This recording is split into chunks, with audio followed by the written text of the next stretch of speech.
Sur le récif de Bora Bora, on peut parfois apercevoir la silhouette d'un homme qui nage en observant les fonds marins telle une vigie.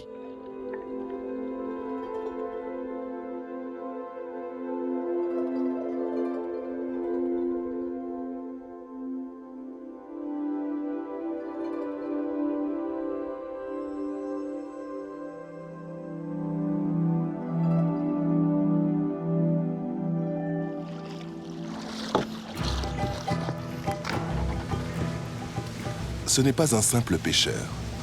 Ici, tout le monde le connaît. C'est le Tavana, le maire de la commune depuis 30 ans, Gaston Tong-Sang. Son lagon, c'est un petit vase clos. Une bulle où chaque activité humaine a des conséquences directes, visibles à l'œil nu. Un laboratoire à ciel ouvert dans lequel des initiatives environnementales originales ont été mises en place. Un exemple pour le reste du monde.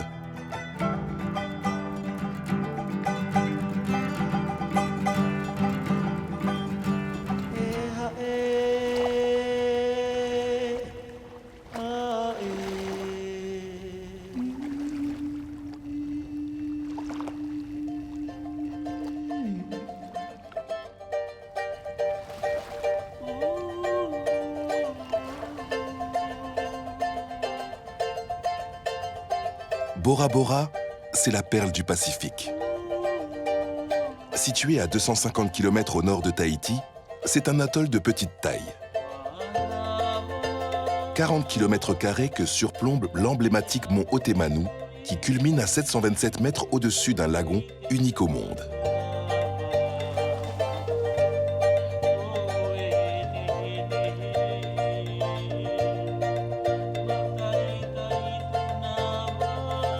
Partout dans le monde, de fortes menaces pèsent sur les écosystèmes marins. Le réchauffement climatique, l'acidification des océans, la pollution plastique ou encore la sédimentation liée aux activités humaines provoquent la mort du corail. La surpêche et l'urbanisation, elles aussi, mettent en péril la biodiversité en détruisant les habitats naturels. Si rien n'est fait pour endiguer ces bouleversements, c'est la mort des récifs coralliens à l'échelle planétaire. Bora Bora, à terme, risque de subir ces menaces.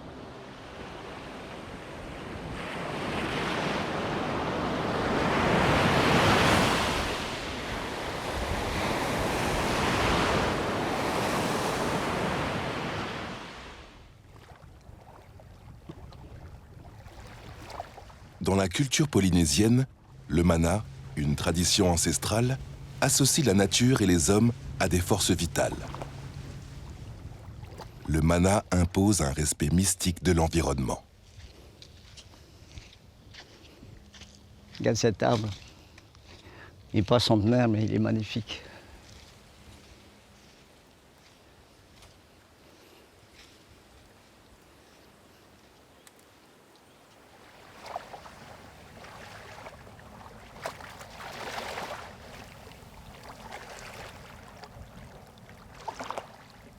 On est sur ce fameux mot tapu.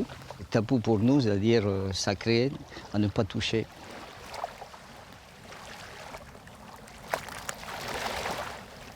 C'est un motu, à l'époque, quand j'étais enfant, était pratiquement interdit d'accès. Sa position par rapport à la passe, au récif et au lagon, fait que tout le sable du lagon vient un peu s'entreposer ici.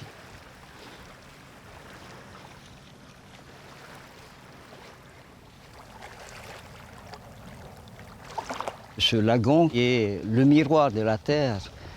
Tout ce qu'on fait sur la Terre se reflète dans l'eau. Et toute pollution sur la Terre se retrouve dans l'eau.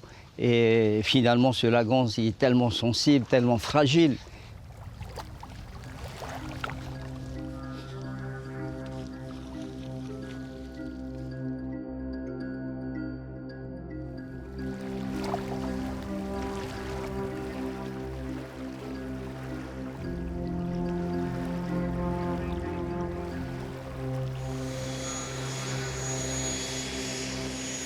Bora Bora, c'est aujourd'hui un mythe touristique mondial. une destination très prisée qui draine un flux permanent de plus de 100 000 touristes tout au long de l'année, soit 5 fois plus que la population locale. Américains, Chinois, Japonais, mais aussi Européens viennent goûter à la splendeur des eaux turquoises de ce magnifique lagon, le plus souvent pour s'y marier. Le tourisme, c'est l'or de Bora Bora, sa plus grande richesse. Une manne financière de près de 300 millions d'euros par an. Même si l'atoll s'est depuis longtemps tourné vers un tourisme haut de gamme pour limiter la pression sur le lagon, cette activité pourrait tout de même devenir à terme un vrai problème.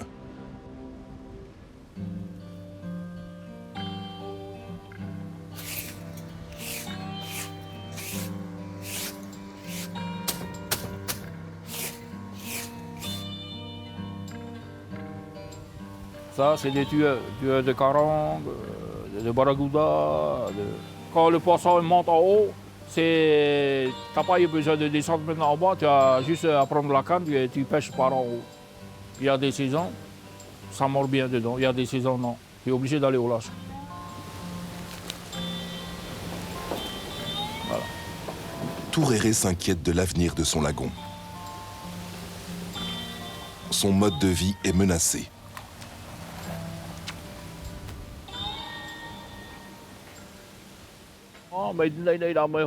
Depuis tout petit, les anciens nous ont appris et nous ont transmis leur savoir.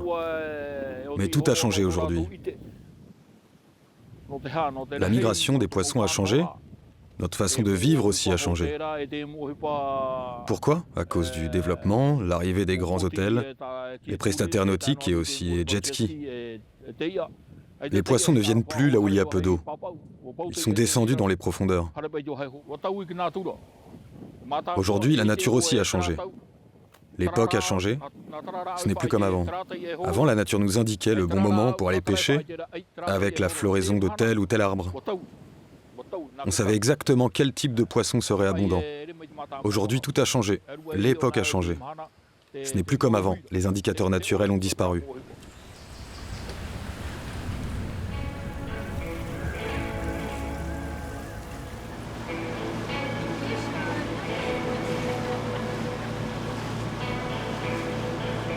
Alice a été recrutée en 2017 par l'organisation Manta Trust pour surveiller l'évolution des populations de raies manta sur le récif. Là, elles passent, elles font des allers-retours le long du récif. Et des fois, elles s'arrêtent le long du récif, si elles trouvent une patate là qui les intéresse. Et des fois, elles s'arrêtent, elles tournent là. Donc ça, dans l'idéal, on va trouver ça. Ça va depuis la balise jusqu'au bout. On va voir, on va sûrement prendre un mouillage, ce sera plus simple pour faire la mise à l'eau. Elle encourage les touristes à l'accompagner dans ses missions pour les sensibiliser à la préservation du lagon. Nous, on vient les regarder, mais elles viennent pour se faire nettoyer. C'est très important pour elles. Donc, on a des petites règles. Alors, la première, ça va être que quand on trouve une raie manta, on va se décaler de 10 mètres avec le bateau. Donc, on ne va pas aller à l'eau directement sur la raie manta. Donc, on essaie vraiment de glisser dans l'eau sans faire trop d'éclaboussures. Quand on arrive sur la manta, on se mettra au-dessus. On ne fait pas les apnées. Là, elles vont être au fond de 3 à 5 mètres.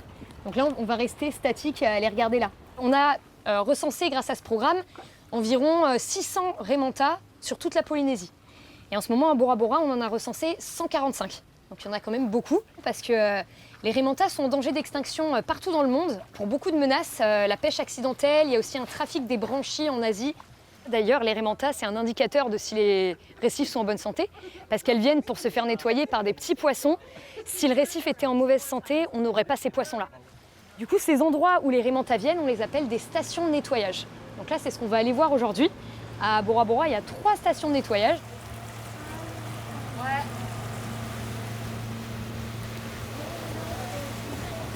Ah, il y en a une là. Là, juste en dessous, là. Parfait. Elle doit être sur cette patate-là. Alors, je vous invite à vous préparer. On va faire la petite mise à l'eau si elle bouge pas. Elle s'est arrêtée? Ouais. Trop cool. On va aller voir qui c'est. Ah ouais, il y en a 2. Wow. Trop bien.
Les hôtels eux aussi ont bien compris l'intérêt de protéger le lagon.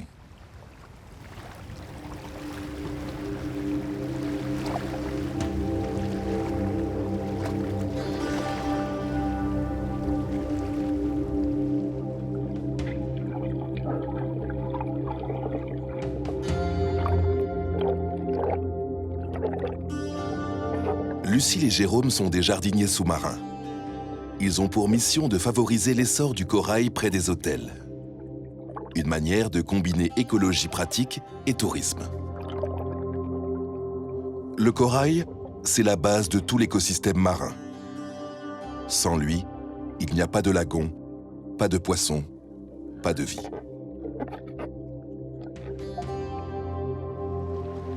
Il faut savoir que c'est qu'à la base, ici, il n'y a que du sable. C'est-à-dire que naturellement, il n'y aurait pas de coraux qui se seraient implantés, puisque dans le sable, ils ne peuvent pas survivre. Ils vont se retrouver ensablés, étouffés par le sédiment. Donc nous, on vient implanter des récifs artificiels. Ces récifs artificiels offrent de véritables petites nurseries pour les poissons, à l'abri des pêcheurs et sous le regard émerveillé des touristes. Yes, everybody? Ok. Donc la première question, c'est qu'est-ce que le corail? What coral is? Is it a plant? Is it an animal or a mineral? Est-ce que c'est une plante? Est-ce que c'est un animal ou un minéral? Animal, yeah. Yeah, it's an animal. They are transparent, and if their leaves, the zooxanthellae, we can see the skeletons. That's why they are white. Yes? But they are still alive. Pour beaucoup de gens, le corail, ce sont des cailloux colorés, sauf qu'en réalité, ce ne sont pas des cailloux colorés, ce sont des animaux qui sont vivants, qui ont besoin d'être préservés, qui sont en plus très menacés, puisque, on le sait, presque 60% des récifs coralliens dans le monde sont menacés à plus ou moins brève échéance, et notamment avec le réchauffement climatique, le blanchiment corallien, etc. Et si on perd les récifs coralliens et si on perd le corail, c'est pas que les cailloux colorés qu'on va perdre, c'est une grande partie de la vie marine.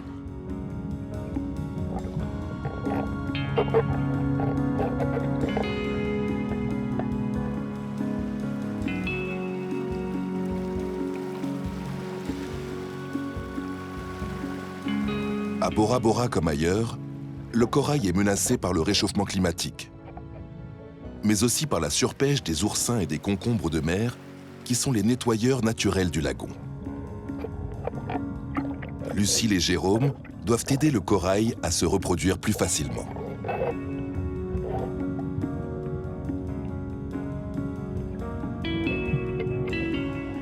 Le corail est en compétition avec plein d'autres espèces, des algues, des prédateurs, que ce soit des petits gastéropodes, des poissons, des choses comme ça.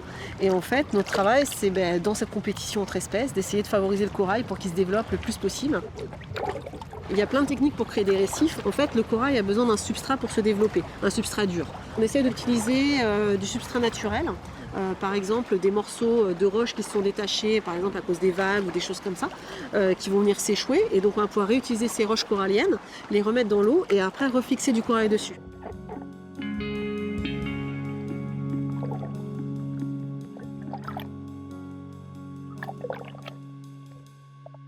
That's living coral, you can see, is yellow. If you want, you can cut like that. Really hard. Yes.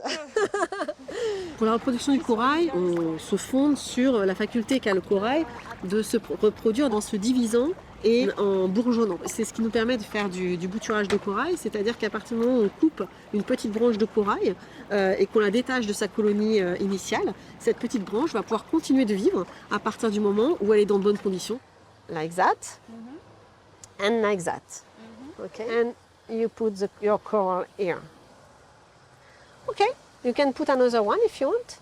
Usually we make 3.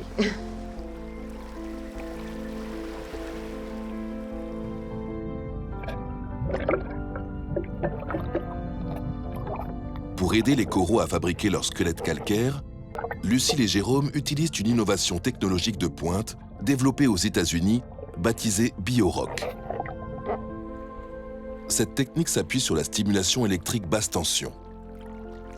Des panneaux solaires créent un flux électrique qui est envoyé sur une anode immergée. La structure métallique sur laquelle reposent les coraux fait office de cathode. Ça va créer un champ électromagnétique qui va créer une électrolyse. Et donc, grâce à l'électrolyse, la structure métallique du récif va calcifier, donc elle ne va pas s'oxyder et elle va devenir de plus en plus résistante pour supporter le poids des coraux. Et les coraux eux-mêmes vont pouvoir se développer de manière plus harmonieuse et bénéfique, puisqu'en fait, ils vont pouvoir bénéficier de cette calcification naturelle pour créer leur squelette calcaire.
Calama.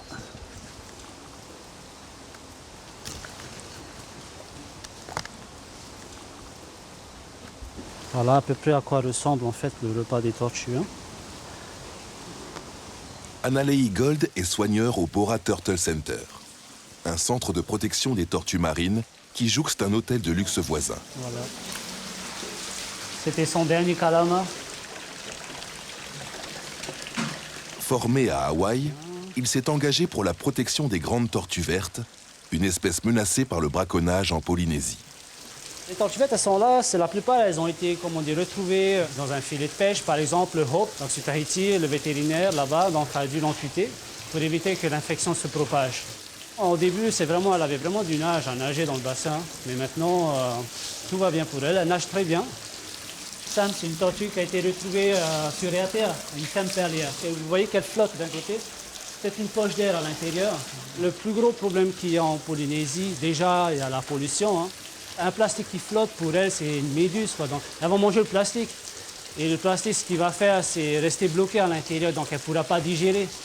Donc une tortue peut mourir en fait avec une inclusion intestinale.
À Bora Bora, toute la politique environnementale a commencé avec la maîtrise de la gestion de l'eau. Il n'y a pas de rivière sur l'atoll. Le seul apport en eau douce vient de lentilles d'eau pluviale issues du ruissellement. Depuis les années 2000, des sécheresses successives ont appauvri les réserves en eau potable. Elles ne suffisent plus aujourd'hui à subvenir aux besoins qui ne cessent d'augmenter. La commune de Bora Bora a dû se tourner vers la désalinisation de l'eau de mer dès 2006. Le maire Gaston Tangsang, avec l'aide de Vincent Sturny, un ingénieur spécialisé dans le traitement de l'eau, a initié un système à la pointe de la technologie. Selon lui, c'est un procédé qui a 15 ans d'avance sur l'Hexagone. Alors, Vincent, Ça va, Tavana? et toi, ça va? Très bien, très bien, très bien. Donc là, vous êtes sur l'usine de Hanau, qui se compose en fait de 2 unités qui ont été construites dans la foulée en 2006 et en 2007 pour faire face bien sûr aux problématiques de sécheresse qu'on connaît depuis les années 2000 et pour faire face aussi aux nouveaux besoins puisqu'il y avait 3 hôtels de luxe qui se construisaient en même moment. Et c'est simplement une usine de dessalement, donc on prend de l'eau de mer, on l'injecte à très forte pression dans des membranes avec un pouvoir de coupure de l'ordre du milliardième de mètre. C'est un sort de filtre très très fin qui permet de retenir même les éléments les plus petits qui sont présents dans l'eau de mer, et en l'occurrence le sel dissous.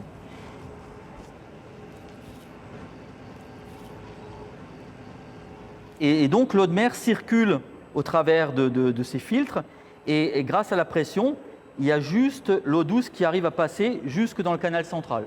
Et aujourd'hui, c'est pas pour rien que Bora est une des seules îles hors Tahiti qui a de l'eau potable. Et pour pas dire la seule. Donc c'est le premier pas. Moi je pensais que c'était le premier et le dernier pas. Et je pouvais aller à la pêche avec l'eau au robinet. Mais malheureusement, moi j'ai bien compris le message des techniciens. Ils m'ont dit, mais monsieur le maire, en réglant le problème de l'eau, vous venez de créer un autre problème. Je dis, attends, ça suffit, laisse-moi me reposer. Mais oui, cette eau qui arrive dans les maisons repartent souillée pour 90% des quantités. Et cette eau, si vous ne faites rien, va polluer ton lagon. Là, ça a été la catastrophe totale. Et si le lagon est pollué, c'en est fini. Pour l'environnement, pour le lagon et surtout pour notre activité touristique. Et c'est comme ça qu'on est parti, enclencher le pas sur la réalisation du réseau d'assainissement du tout à l'égout des eaux usées.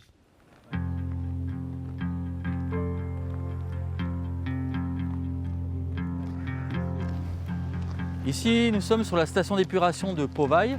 C'est une station d'épuration biologique. Le bassin d'aération, c'est un élevage de bactéries. En fait, on élève les bactéries. Quand on fait tourner les aérateurs, les bactéries se développent.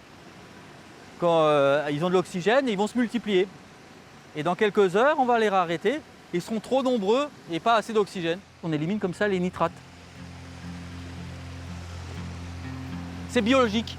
On utilise la nature pour en fait éliminer ce qui est le plus dangereux dans l'eau usée. C'est vraiment les biolimitants, c'est ceux qui développent la vie. Là, vous êtes sur les lits de rhizocompostage. C'est en fait la fin du traitement de toutes les matières qui sont présentes dans les eaux usées. Donc ça, c'est le Phragmite australis, le roseau commun dans le monde entier, sauf en Polynésie.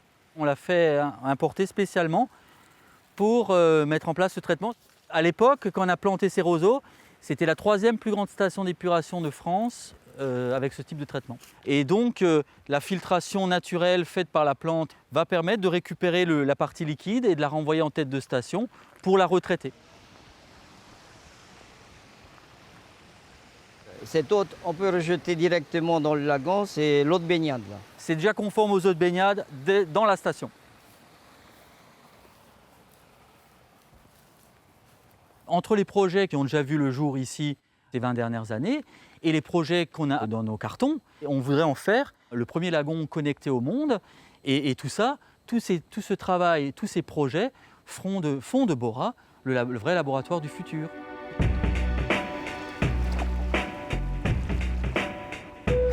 Le lagon connecté est un projet unique au monde. La commune de Bora Bora s'est associée au CRIOB, une unité scientifique du CNRS pour installer des capteurs en des points stratégiques. Ils permettent de suivre en temps réel les impacts de l'activité humaine et du réchauffement climatique, ainsi que la vitalité de la faune et de la flore.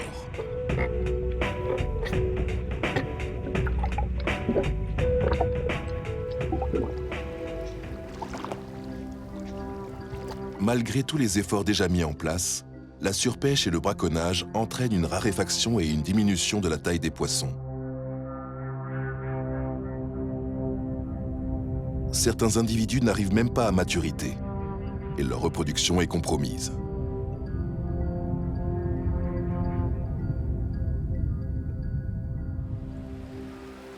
Pour résoudre ce problème, des habitants de la commune militent pour remettre en place un raoui. Une tradition ancienne qui a toujours fait partie de la culture polynésienne. Le rawi, c'est l'équivalent d'une zone interdite à la pêche et à la navigation pour préserver la ressource. Dans les temps anciens, y pêcher était puni de mort.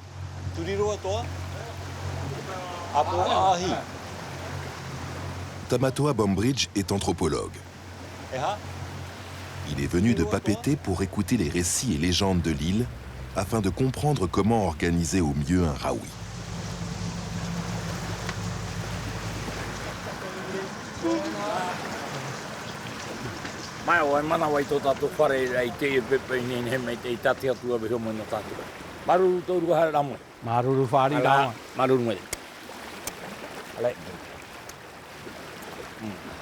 Baru te e tere ta uru hera mai e karerei. Tere ia no te hare tato e mata e tiro o tumu o te i ne whenua, te parau no te oe, parau no te rima, te wei atura, te parau no... Hamaura, c'est un expert de la culture, c'est un grand sachant. Et nous, on a eu la chance de le connaître il y a 2 ans, quand on a commencé nos travaux sur le rahui. Donc il nous a expliqué un peu l'histoire de l'île, il nous a amené partout autour de l'île, montré les marais, leur importance, les lieux emblématiques de l'île. Voilà. Ça nous a permis aussi de comprendre comment voilà, les gens de Bora Bora se représentent l'île de Bora Bora.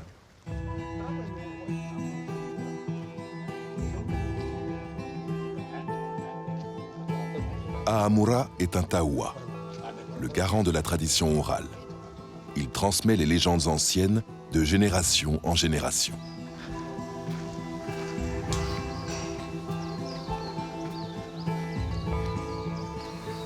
C'est ça le courant de tête pour aller ramer, là, pour aller à la guerre, hein? C'est ça. Voilà, tout good. Tahoua, étymologiquement, ça veut dire expert. On avait des tahoua pour tout. Des experts des plantes, des experts de la médecine, des experts de la pirogue.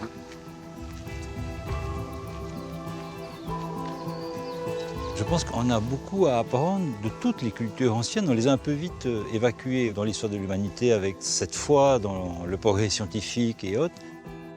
On a quand même des formes de respect en fait, de la nature ancienne et qui se sont un peu perdues. Le rapport du Tahitien à la nature, c'est un rapport finalement généalogique.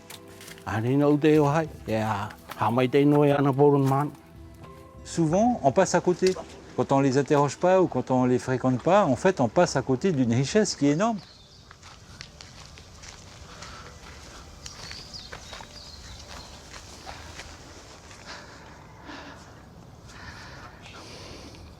Voilà. Oui, tu regardes là. Voilà.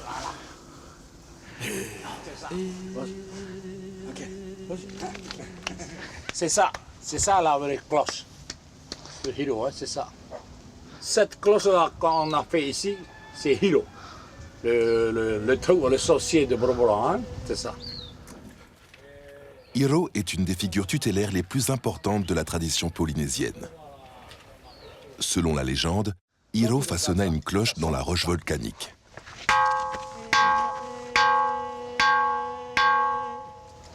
Ça, c'est pas pareil. On pouvait l'entendre résonner dans tout l'atoll. C'était la voix des dieux. La cloche, c'est pour appeler toute la population, parce que le roi veut parler. Pour ça on dit « Vovo ». Vovo, ça veut dire, c'est donner la parole. Ce qui nous intéresse, ce n'est pas seulement de savoir les lieux qui sont importants hier, mais qui sont aussi importants pour les gens aujourd'hui. C'est des lieux qui ont une importance culturelle, une importance politique, parfois même il y a de l'importance écologique. Donc en fait, on enregistre toutes ces informations et puis ça nous fait une couche, un calque d'informations, une carte, qu'on superpose avec d'autres couches. Donc voilà, on s'en sert vraiment au quotidien. Sa cloche avertissait la population d'une entreprise remarquable, comme l'établissement d'un nouveau rawi. Hiro s'écriait alors « Quand je frapperai la cloche, sa résonance et son esprit parcourront l'île entière. Les hommes, les dieux, les esprits, les varois sauront que j'ai besoin d'eux. »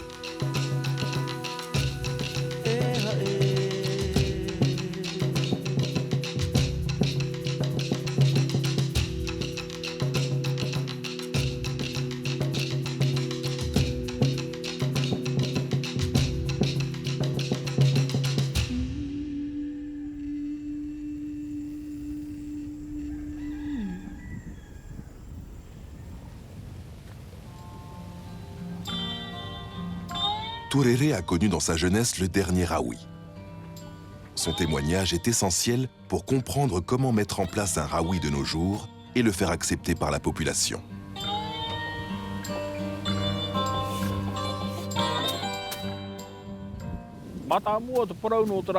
Le Raoui est une bonne chose.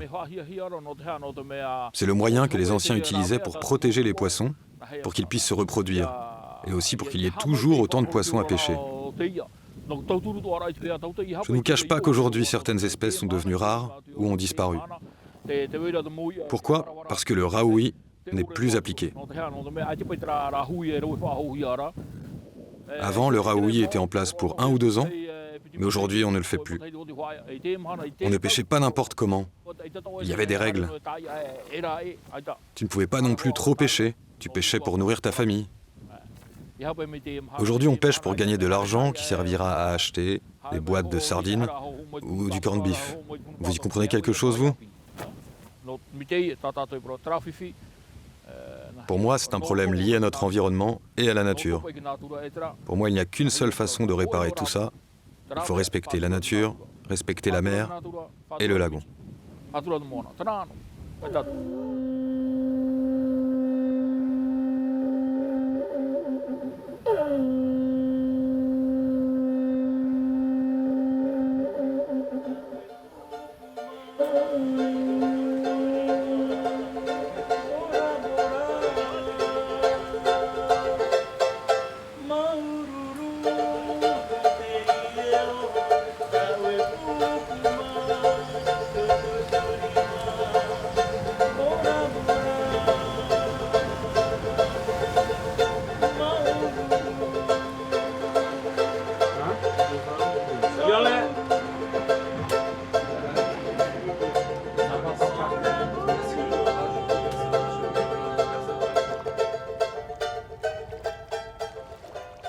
Ici, là, on est sur un site touristique, donc dans le lagon de Bora Bora, sur la partie sud. On appelle ça le jardin corallien ou l'aquarium.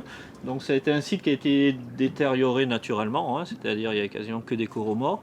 Et donc grâce à différents partenaires sur place, sur Bora Bora, ils ont restauré le site, c'est-à-dire avec des bouturages de coraux.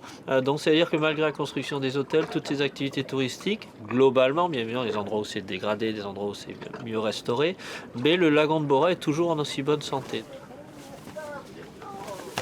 Pour quantifier précisément l'impact des activités humaines sur le milieu sous-marin, le biologiste David Leccini collecte des données sur toutes les différentes zones du lagon.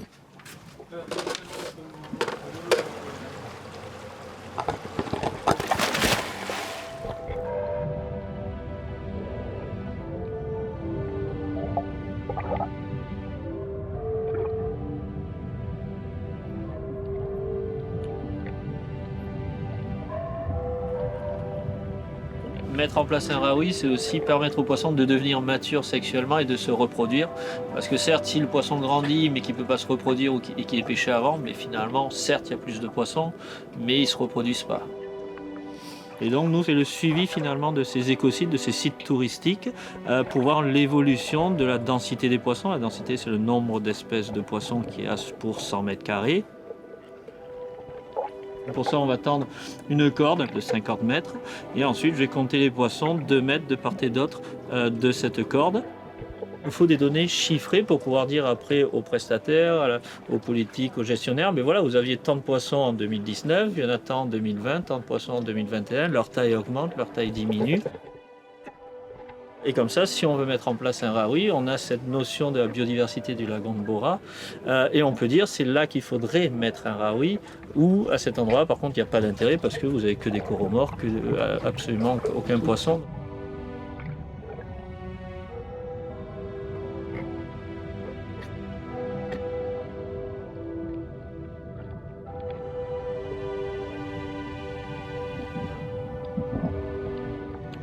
Ensuite, je vais récupérer un micro, donc un enregistreur acoustique sous-marin, qui lui enregistre l'activité des poissons, c'est-à-dire comment les poissons communiquent, quand ils communiquent, et voir si, quand il y a l'arrivée des bateaux, des touristes, il y a un impact finalement sur cette communication acoustique.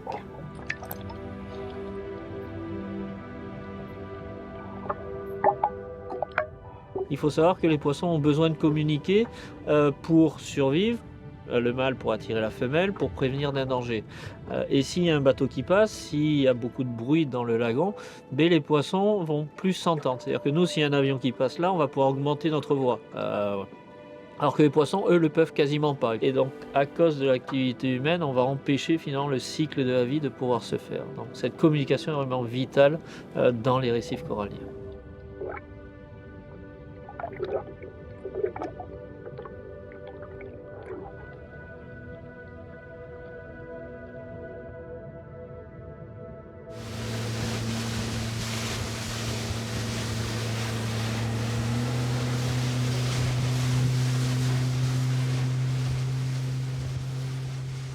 Haruru te atua tō e whawharere e amātou te maha, te mo te e tuhine, te mo e wana, e te hapi tamari, e te nā tamahine.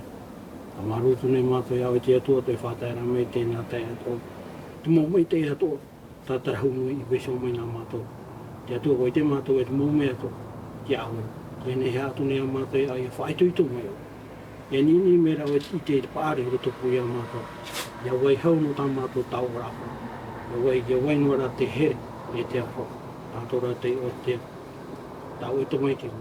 Aujourd'hui, l'association des habitants de l'île Yavai Manoa Bora Bora a réuni tous les acteurs des études sur le Rahui pour mettre en commun les données collectées et définir une zone du lagon où l'établir.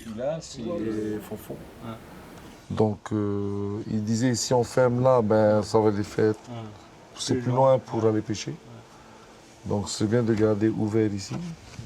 Si on va par toutes les zones où on ne peut pas aller, c'est-à-dire les zones à hôtel, toutes les zones de passage touristique où on peut pas aller, toutes les zones de pêche où on ne peut pas aller, qu'est-ce qui reste? Et il nous reste la partie sud, qui est déjà grande, hein, sud Matira et la partie nord-ouest.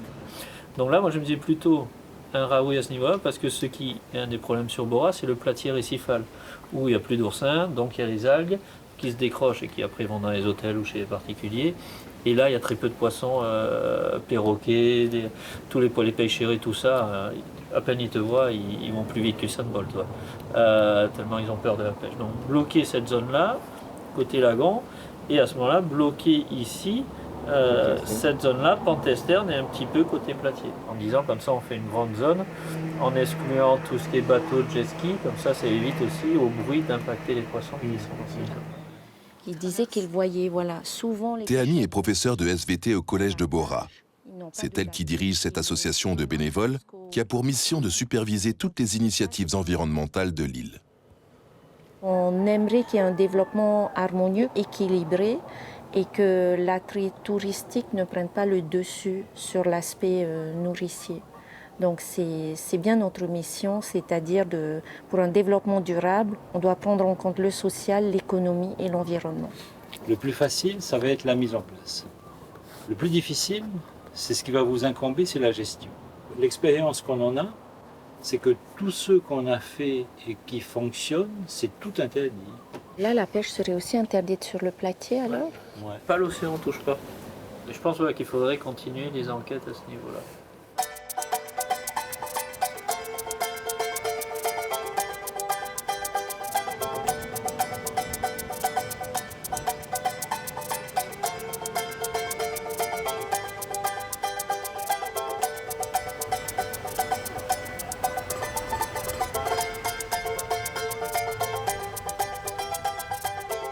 Déjà une belle zone quand même. Hein. Ouais, ok, on voit les drapeaux. Tu vois la piste d'aéroport. Donc l'idée c'est de partir de la maison qui est à droite, le bout de la piste de l'aéroport, aller jusqu'à la fin du motu de l'aéroport. Et ensuite il y a une série de motus, dont celui de Paul-Émile Victor, plus Teveiroa, donc d'essayer d'avoir le maximum de distance pour mettre le Rahui en place ici.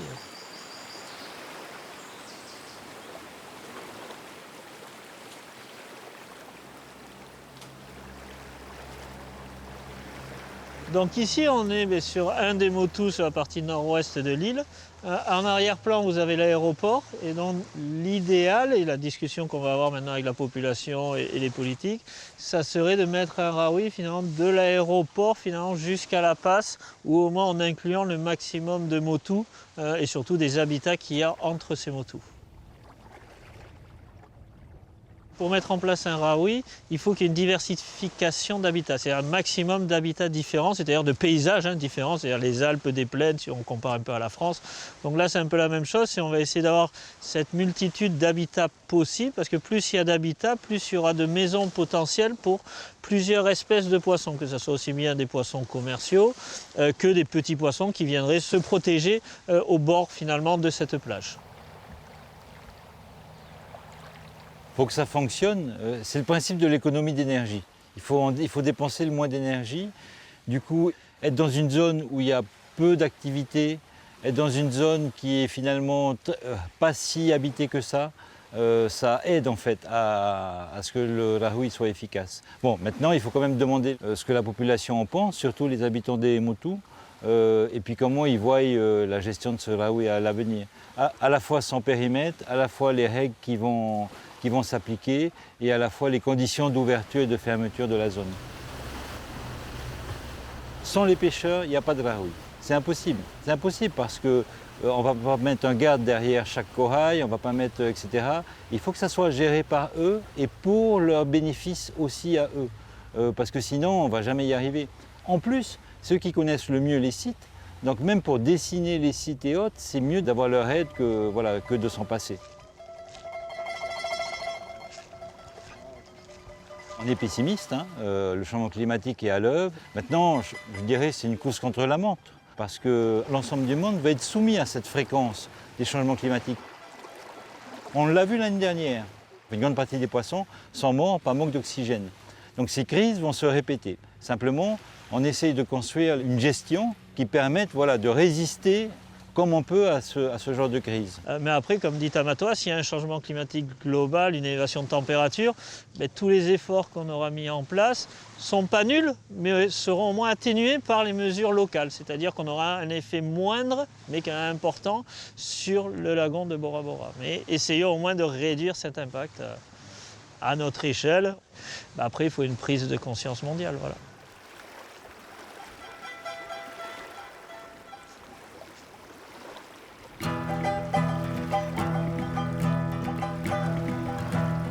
À Bora Bora, des bénévoles surveillent en permanence les moindres variations du récif. Ils sont membres d'un réseau de vigilance mondiale, les Reef Checkers, les gardiens du récif. Milton est le référent local de Bora Bora. Même s'il n'a pas de connaissances scientifiques poussées, il est volontaire. C'est ce qu'on appelle la science citoyenne participative.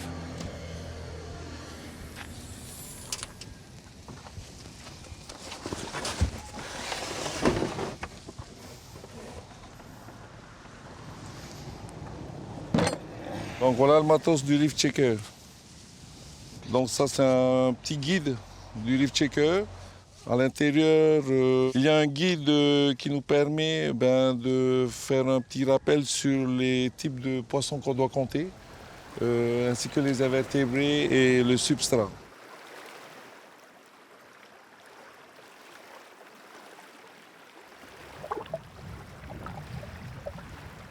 Comme c'est une première pour moi, j'ai demandé l'aide de notre biologiste marine, Manon, qui va m'aider un peu à faire les repérages et surtout à faire les comptages, puisqu'elle est biologiste marine, donc elle connaît bien la faune marine.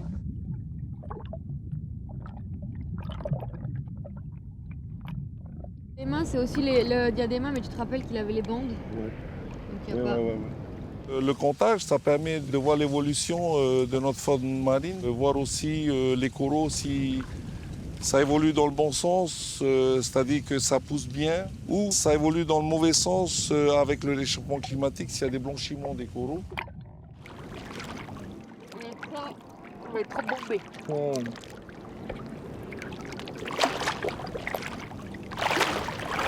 Les reef checkers ne sont pas forcément des scientifiques. On va prendre quelqu'un de local pour qu'il soit là à chaque séance de check. On prend des personnes qui s'intéressent à notre milieu marin.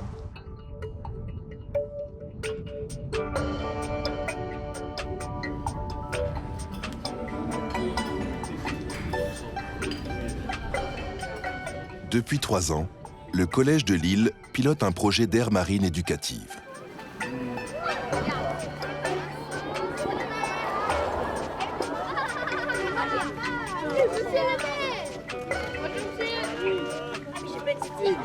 allez bien. Voilà, je vous présente Alana.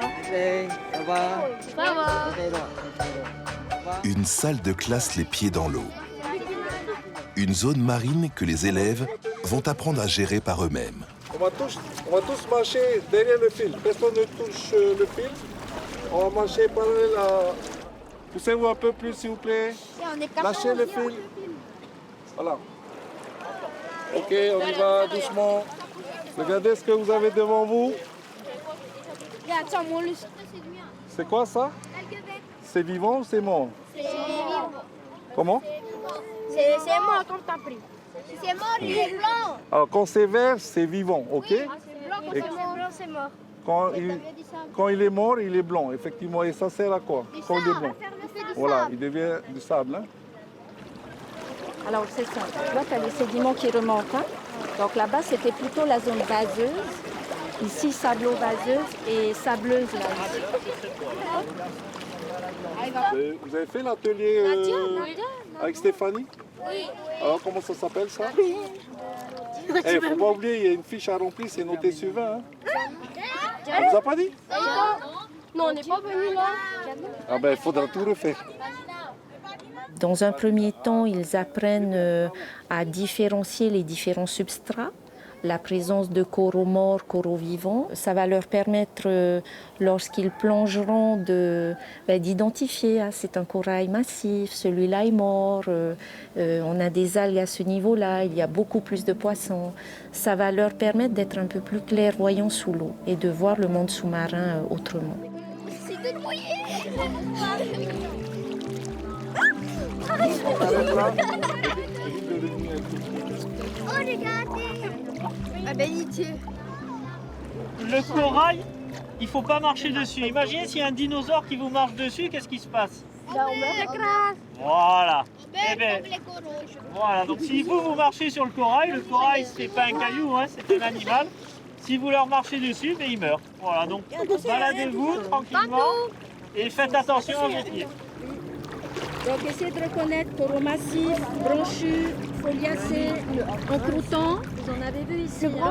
La transmission est vraiment importante. Il faut que les enfants soient conscients en fait de leur impact dans cet écosystème. Hein. Pour qu'ils en soient conscients, il faut qu'ils connaissent, il faut qu'ils apprennent à connaître. Donc la pédagogie, l'enseignement a toute sa place pour former dès maintenant nos citoyens de demain. Quel âge vous avez, vous? 11 ans. Vous mesurez combien, à peu près? Eh bien, le corail à 11 ans, il mesure 11 cm. Vous voyez? Certains grandissent que de 1 cm par an. Il est nécessaire qu'ils deviennent de bons gestionnaires du lagon. Demain, on revient.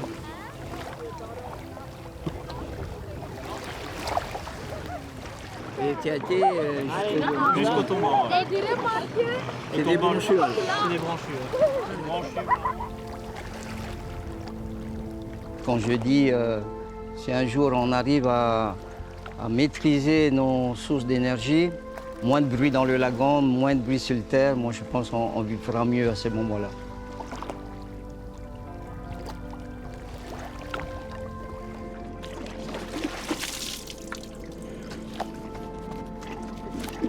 Si on pouvait faire de ce lagon un vrai vivier pour les générations à venir, je pense que c'est ce à quoi il faut qu'on y arrive. Et tout converge vers cette idée d'avoir un milieu peut-être préservé, mais un lagon bien vivant, hein, avec plein de poissons, plein de coraux vivants, ça c'est notre rêve.